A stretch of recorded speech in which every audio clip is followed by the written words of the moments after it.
Bonsoir à tous, bonsoir à toutes les amis, j'espère vous retrouver au meilleur de votre forme les merengues. Ce soir, c'est le retour de la Ligue des Champions, le Real Madrid qui affronte le RB Leipzig en Allemagne à l'extérieur. Une première confrontation dans ce huitième de finale, le Real doit absolument gagner, on est en bonne dynamique, on verra quelle est la composition que Carlo Ancelotti nous prépare. En tout cas, je vous laisse avec les déclarations du coach italien en français, let's go.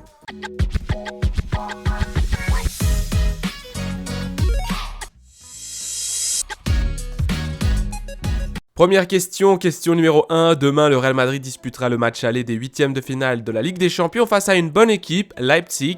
Comment votre équipe arrive-t-elle en vue de cette rencontre? Et si vous pouvez nous dire quelque chose sur l'adversaire. Carlo répond, nous arrivons bien, nous traversons un bon moment, l'équipe est motivée, elle a hâte, la Ligue des Champions est de retour. Il s'agit d'une compétition que nous aimons beaucoup. Nous affrontons un adversaire puissant, de qualité, une équipe qui pratique un football intense avec beaucoup de qualité devant. Alors nous devrons préparer un match complet, surtout au niveau défensif. Aussi au niveau offensif, mais dans ce secteur, nous avons beaucoup de qualité. Question numéro 2. Aujourd'hui, cela fait déjà 6 mois que le championnat a commencé le 12 août. 34 matchs ont été disputés, votre équipe en a seulement perdu 2. Le plus important reste à venir, confirmer la Liga et remporter la Ligue des Champions à nouveau. Je ne sais pas si c'est votre meilleure saison et si vous voyez l'équipe plus forte, avec plus d'options que les 2 années précédentes de gagner cette Ligue des Champions. Carlo répond, je ne sais pas si c'est la meilleure saison. Au niveau de cette série de victoires, oui, je vois une équipe solide, une équipe sérieuse, motivée, dans une bonne ambiance. Tout le monde contribue, personne ne se plaint.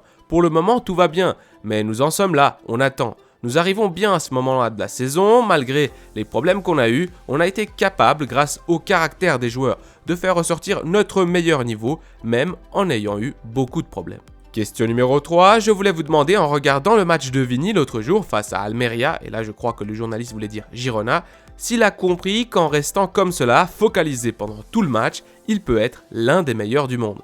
Carlo répond, si Vini est capable de jouer comme il l'a fait contre Girona, évidemment Vini est un joueur qui fait la différence au niveau des assists, au niveau de la continuité, régularité. Je crois que c'est ce qui démarque chez Vini.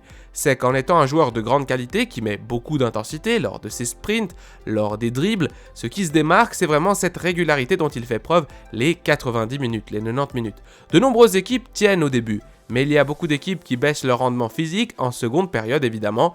C'est ce qui est remarquable chez Vini.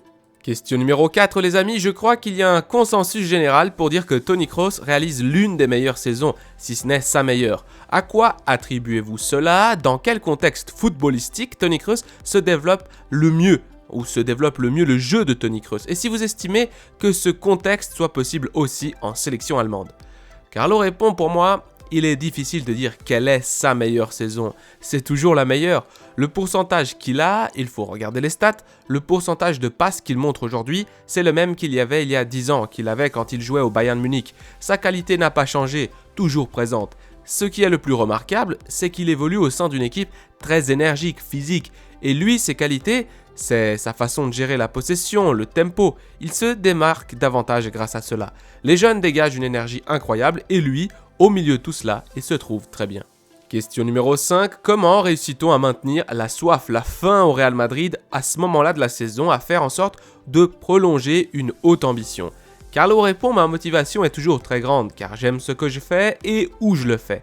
J'aime l'effectif dont je dispose, mes joueurs. C'est ça ma motivation. La vérité, c'est que la Ligue des Champions est de retour et pour le madridisme, pour nous, c'est la compétition la plus importante, dans laquelle ce club a eu le plus de succès. Nous essayerons de faire la même chose cette saison. Nous allons nous battre. Si nous allons gagner, je ne sais pas. Personne à ce moment-là de la compétition ne le sait. Mais nous allons lutter et tout donner, c'est sûr. On commence dès demain face à une équipe très forte. Question numéro 6. Si au mois d'août, on vous avait dit que vous alliez disputer les huitièmes de finale de la Ligue des Champions sans Courtois, Militao, Alaba, Rudiger et Bellingham, qu'auriez-vous pensé? Carlo sourit. Que nous aurions passé la phase de groupe. Nous ne pensons jamais à ceux qui ne sont pas là. Je pense que ce qui est juste, c'est de penser à ceux qui sont présents. C'est comme ça. On sait que Bellingham ne sera pas là, mais sans Bellingham, nous avons remporté 4 sur 4 matchs. Ceux qui ont remplacé Bellingham l'ont très bien fait, que ce soit Brahim ou Roselu, bien qu'ils aient des caractéristiques différentes. Évidemment, Bellingham est un joueur très important, comme c'est le cas de Courtois ou Militao.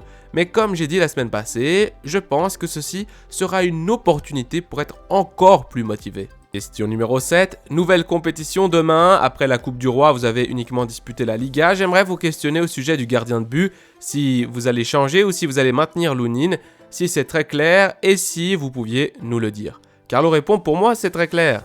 Ne t'inquiète pas, demain tu le sauras. Question numéro 8. En écoutant Tony Kroos et en sachant la saison qu'il a fait, cela ne vous met-il pas en colère qu'il dise qu'il ne sait toujours pas s'il va continuer au Real Madrid? Carlo répond non, évidemment non. Ce qu'il décidera sera sa décision. Respectez ce genre de décision. Je pense que nous devons nous arrêter au plus haut, mais il faut choisir le tempo juste quand on est au plus haut. Pour Tony Kroos, cette année pourrait être le plus haut. Peut-être que l'année prochaine sera le plus haut. Comme tu as dit avant, son rendement a été toujours le même depuis qu'il a commencé à jouer. Il n'a pas eu de haut ni de bas. Il a toujours eu un rendement très haut, très régulier. Mais je pense ceci, c'est qu'un joueur doit s'arrêter au plus haut de sa carrière. Et la même chose pour un entraîneur. Question numéro 9. L'une des choses que Tony Kroos a dit tout à l'heure, c'est que ce qui l'a plus surpris à cet âge, à 34 ans, ce n'était pas l'état de son corps, mais le fait de sentir qu'il a encore le désir de continuer à gagner, qu'il a de l'appétit. Vous, qui avez aussi été joueur et qui avez déjà entraîné de nombreux joueurs, à quel point pensez-vous qu'il est difficile de garder cela? Et puis à quel point c'est rare, parce que vous en avez aussi d'autres, comme Modric qui a 38 ans, ont encore faim. Carlo répond, au final, la plus grande motivation, ce ne sont pas les titres ou l'argent. La plus grande motivation, c'est de jouer au football. Jouer au football et rien de plus. Il aime beaucoup ça, il le fait très bien, il est très respecté pour cela. Pour lui, je pense que c'est ça la motivation. Et tant qu'il ne la perdra pas, il continuera, je pense. Question numéro 10 les amis, en voyant la journaliste de TNT Sports Brasil, Carlo déclare en se frottant les mains, on va au Brésil aujourd'hui. Et la journaliste lui répond, je n'allais pas te questionner au sujet du Brésil, tu voudrais que j'en parle? Et Carlo alors lui dit, oui hier la sélection Espoir a perdu et ne sera pas au JO de Paris, désolé. Bon, et la journaliste lui dit, ok je peux te poser une question sur toi alors? Et Carlo sourit et dit oui. La journaliste pose donc sa question. Ce matin, l'entraîneur de Leipzig a déclaré que la chose la plus difficile pour un entraîneur était de convaincre les joueurs de mettre ses idées sur le terrain. L'autre jour, après le match, Vinicius a dit que Tchouaméni ressemblait à un défenseur central et que Carvajal ressemblait à un défenseur central aussi, que Camavinga ressemblait à un défenseur latéral.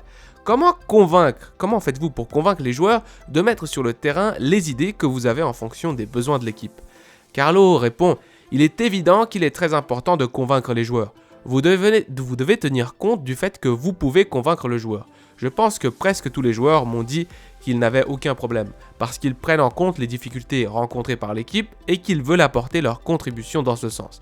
Évidemment, je lui demande aux joueurs. Je ne vais pas mettre un joueur qui n'aime pas jouer à un poste, tout comme je ne vais pas utiliser une stratégie si le joueur n'est pas convaincu que ce soit possible. Forcer les choses, jamais. Essayer de convaincre, évidemment, oui. Question numéro 11, si vous pouvez nous dire quels joueurs ont refusé de jouer à tel ou tel poste, et aussi le fait que Brahim, dans les matchs précédents, avec l'absence de Bellingham, a été le titulaire, est-ce un bon indice pour nous de penser que demain ce sera lui aussi? Carlo répond, il est évident que nous avons d'autres options que je dois prendre en compte. Par exemple, l'équipe de Leipzig est très forte sur les coups de pied arrêtés et Brahim n'est pas très doué sur les coups de pied arrêtés. Ce n'est pas un géant. Ensuite, je dois prendre en compte le fait que Carvajal, en tant que défenseur central, a très bien joué. Alors, penser que je vais l'enlever en tant que défenseur central, je ne sais pas. J'y réfléchirai. Question numéro 12. Parmi les problèmes de la défense, qu'est-ce qui vous inquiète le plus, entre guillemets? Après tout, vous avez dit que vous n'êtes pas inquiet pour presque rien, qu'un joueur sorte de sa position pour jouer comme défenseur central. Ou alors, est-ce peut-être le manque de centimètres, surtout quand on sait que l'attaquant de Leipzig mesure pratiquement 2 mètres? Carlo répond, non, ce n'est pas que je ne m'inquiète de rien. Je m'inquiète beaucoup pour le match de demain, parce que se préoccuper est un aspect important pour préparer la meilleure stratégie pour un match. L'une des choses les plus importantes à faire demain est de garder à l'esprit que cette équipe, Leipzig, a marqué 26 buts en transition tout au long de la saison. C'est donc une équipe redoutable, car elle dispose d'attaquants très rapides et de grande qualité. Vous connaissez très bien Dani Olmo, mais les 4 attaquants sont très bons. Je pense que c'est un aspect important du jeu qu'il faut bien surveiller pour éviter les transitions rapides. Question numéro 13 et avant-dernière question de cette conférence de presse, Tony Kroos a notamment déclaré qu'il envisageait de revenir dans l'équipe nationale allemande. En tant qu'entraîneur, que lui recommandez-vous? Car c'est aussi une question de fatigue, n'est-ce pas? Dans le cas du Real Madrid, pour Tony, mais je ne sais pas si vous lui recommandez d'y retourner ou non. Carlo répond, je ne sais pas, je pense que Tony Kroos a le droit de choisir ce qu'il veut. Je pense que l'Euro est une compétition importante. S'il revient jouer pour l'Allemagne, cela pourrait être bon pour lui, mais nous respectons ses décisions. Il a le droit de choisir ce qu'il souhaite. Question numéro 14. L'un des objectifs que vous vous étiez fixé à votre arrivée était de gérer progressivement cette transition générationnelle. Dans l'équipe, de nombreux joueurs de la nouvelle génération sont aujourd'hui des références du Real Madrid actuel. Comment s'est déroulé ce changement de génération dans l'équipe? Carlo répond « Je pense que c'est une transition naturelle. Nous n'avons pas besoin de la pousser, c'est tout à fait naturel. Certaines légendes sont parties et d'autres sont restées ici.